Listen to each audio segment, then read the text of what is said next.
Yes, ikaze nanone rero kunyungura amagambo official ngufitiye amakuru atariho ivumbi, amakuru yihutirwa cyane. Nk'ubu ngubu muri Ukraine iri kwigamba kwica abasirikare nibura 30 ba Korea ya ruguru muri Kursk.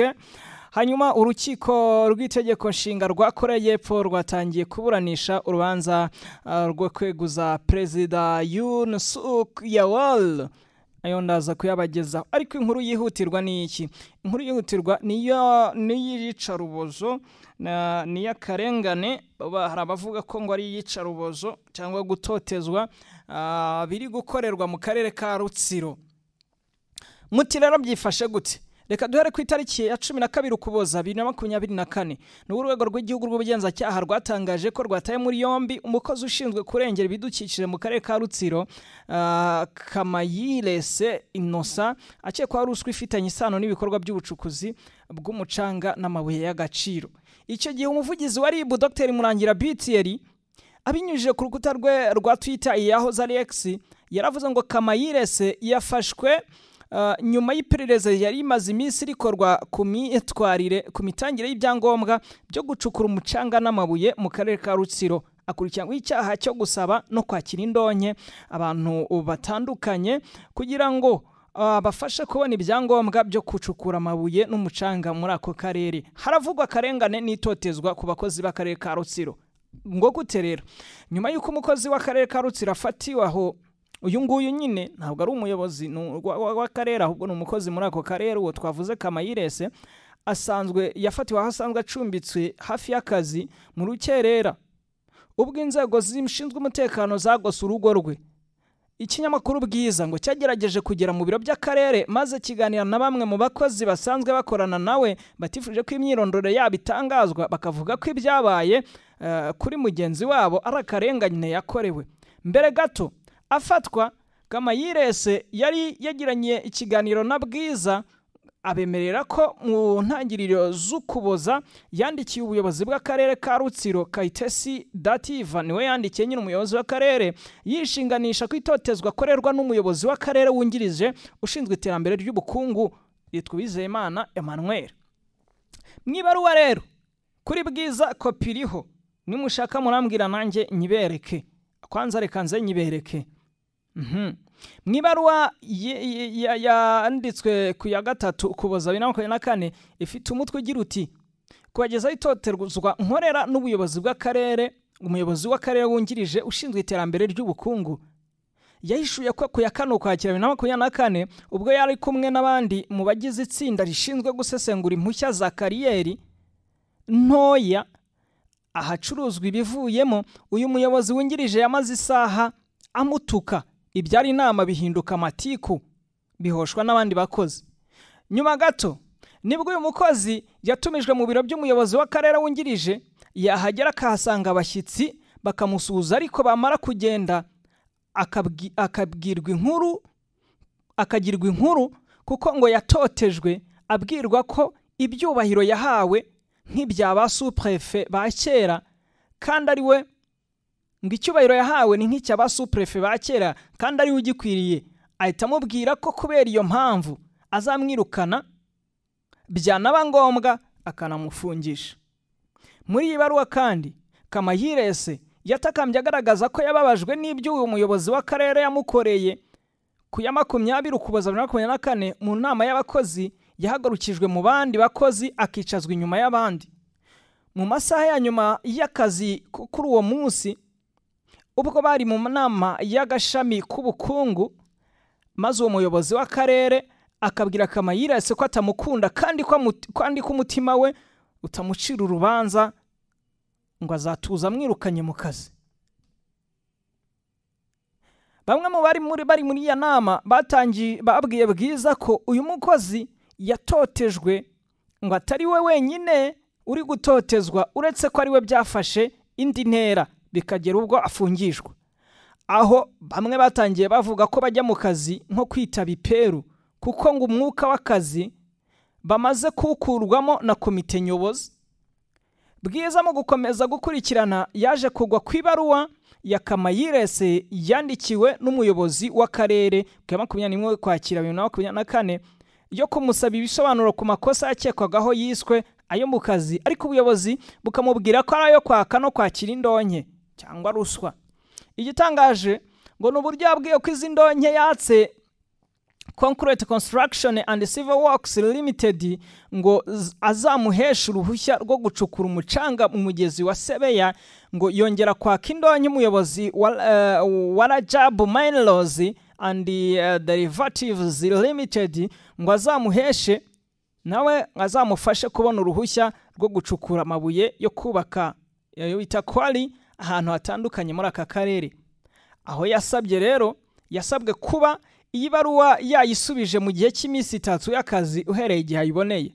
Kuri 20 Ukwakira 2024 ni ya 23 Kamayirese yanditse asubiza umuyobozi w'akarere ahakana ibyo yasabwaga gutangaho ibisobanuro, avuga ko nta bubasha afite bwo gutanga ibyangombwa kuko bifitiye ububasha kuko atabifitiye ububasha, kuko ngo hari itsinda ry'abakozi b'akarere bashyizweho ari naryo risesengura dosiye z'ababisabye, aho iri tsinda ritanga inama ku buyobozi bw'akarere rikabereka bujuje ibisabwa, noneho umuyobozi w'akarere akaba ari gutanga uruhushya nk'uko biteganywa n'itegeko rya mine na kariyeri. Aho rero mu ngingo yaryo ya 29 aho mu gaka ka kabiri riteganya ko ubusabe bwo gucukura kariyeri nto hacuruzwa ibyavuyemo bushyikirizwa umuyobozi w'akarere kariyeri iherereyemo, urwego rubufitiye ububasha rugahabwa kopi. Kamayirese kuri ubu afungiye kuri RIB sitasiyo ya Gihango mu karere ka Rutsiro, mu gihe dosiye iri gutunganywa kugira ngo azoherezwe mu bushinjacyaha. Bwiza rero ngo yagerageje kuvugisha umuyobozi w'akarere ka Rutsiro wungirije ushinzwe iterambere ry'ubukungu Uwizeyimana Emmanuel bamubaza kubivugwa na Kamayirese mu ibaruwa yandikiye ubuyobozi w'akarere yishinganisha, maze mu butumwa bugufi avuga ko ntacyo abiziho. Ati hari ibaruwa se Kamayirese yaba yaranditse cyangwa yanyandikiye? Ati yimpe ndebe. Ati ubwo rero urabona ko ntari mu we yandikiye, rero sinamenye iby'iyo baruwa. Umuyobozi w'akarere ka Rutsiro Kayitesi Dativa mu butumwa yahaye Bwiza yabubahaye kuwa 4 nawe yirinze kugira icyo atangaza kuri iri fungwa rya Kamayirese. Mu butumwa bugufi yanditse yaravuze ati mwiriwe neza, wajya kubaza umuvugizi w'urwego rwamutaye muri yombi. Reka rero ibyiye ngo tube tubiretse bikomeze bikurikirane, nihagira ibindi biza kuvugwaho ngubwo ndaza kubibatangariza.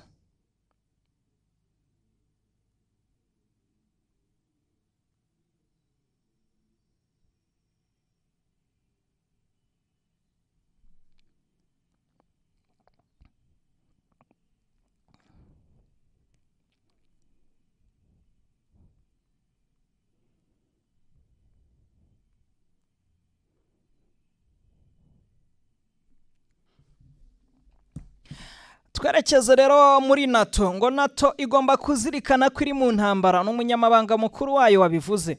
Umuyobozi wa NATO avuga ko igihe kigeze ngo bishyire mu mwanya w'uko bari mu ntambara. Ni mu gihe yaburiraga abanyamuryango b'ishyira hamwe ko badatanga ibikoresho bihagije kugira ngo batere ubwoba Uburusiya mu ntambara bahanganyemo. Ni intambara ihanganyishije Uburusiya na Ukraine, ariko ubwo nyine ihanganye na NATO kubera ko Ukraine ishyigikiwe na NATO. Umunyamabanga mukuru yitwa Mark Rutte avuga ko Uburusiya bwitegura intambara ndende bufatanyije na Ukraine.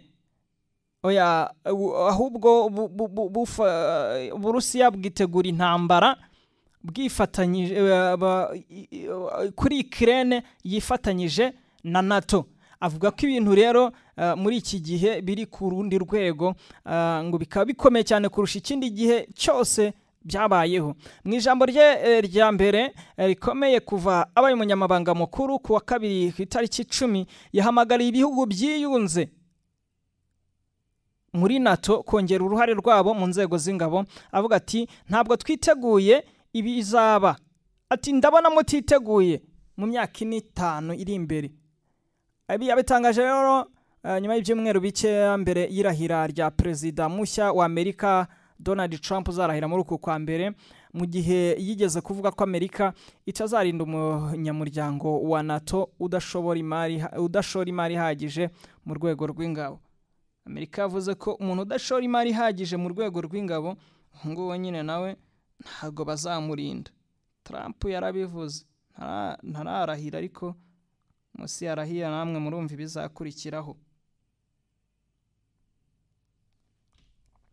Ariko kandi ibihugu bya NATO byiyemeje gutanga nibura 2% buri mwaka muri GDP mu rwego rw'ingabo muri 2024. Mu ijambo yavugiye mu nama yabereye i Buruseli mu Bubigi, wahoze ari minisitiri w'intebe w'Ubuholandi yavuze ko hakenewe byinshi kubera ko iterabwoba rigenda ribegera ku muvuduko uri hejuru. Avuga ko ibihugu by'i Burayi byatanze umusanzu ugera kuri 3% bya GDP mu kwirwanaho mu gihe cy'intambara y'ubutita. Ati niba tudatanze umusanzu hamwe mu gukumira intambara bizasaba imbaraga nyinshi kugira ngo tuyirwanye. Yavuze kandi ko ubukungu bw'Uburusiya muri iki gihe by'intambara biteganyijwe ko amafaranga y'ingabo azagera kuri 1/3 cy'umusaruro rusange mbumbe w'Uburusiya muri 2025. Ati urwego rutigeze rubaho kuva intambara y'ubwigenge yabaho. Kuva igitero cya Ukraine rero cyatangira, mu Burusiya bwongereye cyane ishoramari mu rwego rw'ingabo mu gisirikare muri 2025 ugeza ku rwego rwa mbere rukomeye. Mu ijambo rya Rute rije mu gihe gikomeye mu ntambara yo muri Ukraine, mu gihe ingabo z'Uburusiya zikomeje gutera imbere mu burasirazuba bw'iki gihugu, zikomeje gusonga mbere. Kuva muri Mutarama itariki ya 11 Uburusiya bwarigaruriye inshuro 6 kurenza uko bwigaruriye muri Ukraine guhera uyu mwaka muri 2023. Mu gihe umusanzu ure utaganyijwe mu bihugu bya NATO mu Burayi na Canada uri munsi ya 2%, ngo ntabwo bose bagera kuri intego, ntabwo batsinda Uburusiya. Muri Gashyantare Trump yavuze ko azashishikariza Uburusiya gutera igihugu icyo ari cyo cyose niyo cyaba icya NATO cyananiwe kwishyura imisanzu yacyo mu rwego rwo kwirengera cyangwa rwo guhangana n'umwanzi. Ati igihugu kizananirwa gutanga umusanzu muzagitere. Ibihugu 32 bya NATO byo mu Burayi no muri Amerika ya ruguru byiyemeje ko niba hari igihugu kibasiwe ibindi bihugu bizahita byitabira iyo ntambara bikagitabara. Aganira na BBC nyuma y'ijambo rye ku wa kane, Rite yagize ati Donald Trump yarafite ukuri cyane ubwo muri manda ye ya mbere yaduhatiye gukoresha amafaranga menshi kandi yaratsinze. Ubu dukoresha amafaranga menshi kuruta mbere yuko perezida w'igihugu. Hano rero ngo yarafite ukuri. Ati niyo mpamvu bamwe muri NATO bitarute umuntu ushinzwe kurengera Trump cyangwa kumwongorera, kandi avuga ko iyi ari impamvu yo nyamukuru yatumye atorerwa kuba umunyamabanga mukuru wa NATO. Ngo bisa nkaho ibintu akora ari byo aba yabwiwe na Donald Trump. Nuko nguko byifashe muri 2018 igihe Perezida Trump yari yihanangirije ko Amerika yashoboraga kwihaza mu gihe abandi banyamuryango ba NATO cyane cyane Uburayi badafite imari ihagije bashora muri icyo gisirikare cyabo cya NATO. Nibwo rero minisitiri w'intebe w'Ubuholandi icyo gihe Rite byavuzwe ko atekereza nka Trump, amwizeza ko amafaranga yamaze gukusanywa ko we Perezida Trump ariwe wabiteye, ariwe wabishizemo imbaraga. Ubu ariko Trump ari hafi gusubira ku butegetsi, kandi Rite ngo arashaka ko Amerika itaba kure ya NATO no kongera gushyigikira Uburayi. Ubu rero n'ubundi butumwa bwa Rite bugamije gushimisha Trump. Nk'uwahoze ari minisitiri w'intebe, Rite azi neza ko abayobozi b'Uburayi batinya kongera amafaranga y'ingabo kuko abaturage babo bo ku mugabane wa Afurika bakorana bafite ibindi bibazo by'ingutu by'ubuzima rusange. Ikibazo cyabimukira kidasizwe inyuma. Yatangarije BBC ko ariyo mpamvu yatumye yerekeza ijambo rye ku baturage ubu bwabo. Rite ngo niyo mpamvu ashaka mu buryo butaziguye ko abaturage babarirwa muri za miliyari baba mu bihugu bya NATO cyane cyane muri Canada n'Uburayi kugira ngo nabo batanga amafaranga kubera ko Uburayi buba bwayohereje muri Afurika. nuko nguko byifashe rero ni birebire bya NATO hari igihe tuzabisesengura ariko mu rukiko rw'itegeko nshinga rwa Korea y'Epfo rwatangiye kuburanisha urubanza rwo kweguza Perezida Yoon Suk Yeol. Mwibuka ko rwose inteko ishinga amategeko yamaze kumwegukaho bisa nkaho nta kintu bakimushakaho. Uyu rero mwibuke ko yabujijwe gutangaza ibihe bidasanzwe mu gihugu ngo ashyiraho amategeko ye mu bihe by'intambara cyangwa ashyire igihugu cye mu ntambara. Kwa gatandatu ushize abatipite bataye beguza ko Yoon Seol yeguzwa nyuma y'uko ibikorwa bye byateje imyigaragambyo ikabije bamusaba kuva ku butegetsi.